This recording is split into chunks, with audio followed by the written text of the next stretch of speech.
am Kylie Doty, and I'm representing Frederick Douglass.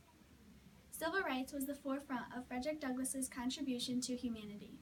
He believed strongly in personal freedoms, equality, and fairness for all people, no matter nationality, gender, or color.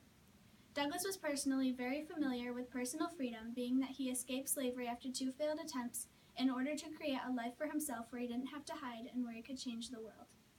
He used a hands-on approach in the Civil Rights War by doing things such as educating slaves and negotiating with President Lincoln in 1868 over treatment of colored soldiers in the Union Army. Achievements of Douglass included strong leadership in the abolitionist movement.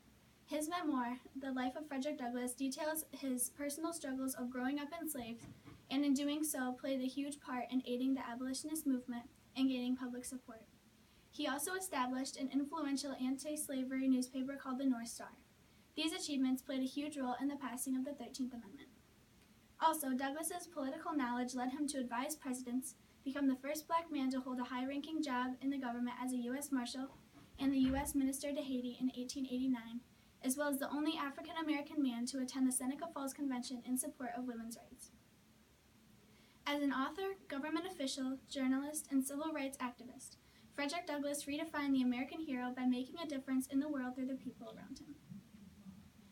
Rudy Giuliani was the definition of contradiction. He stated that he was against racism, yet his words and actions proved that he was actually racist. Giuliani represents racial problems today by claiming he's an advocate for equal rights between blacks and whites by being involved in situations such as Ferguson, yet he only adds to the problem by segregating the two when he talks about it. Equality will be achieved by synthesis between all races, and as Morgan Freeman said when asked how to stop racism, stop talking about it. Giuliani was also quoted as saying, "Black people need to be controlled by white people, particularly white police officers. Black people need white cops so black people won't kill each other.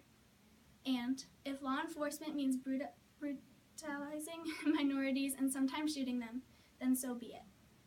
If you were to think about it, he almost gives one of the most notable racists in America's history, John C. Calhoun, a run for his money.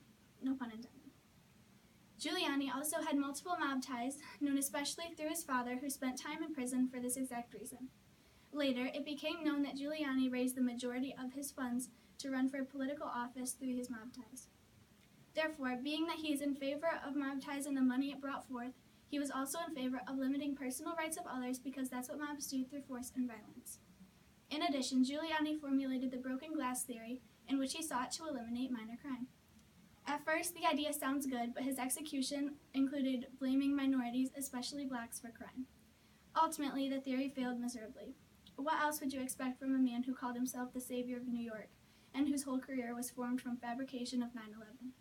In short, Giuliani was the definition of contradiction, and Douglass fought for equal rights against people like Giuliani, who favored white supremacy and thrived on political attention.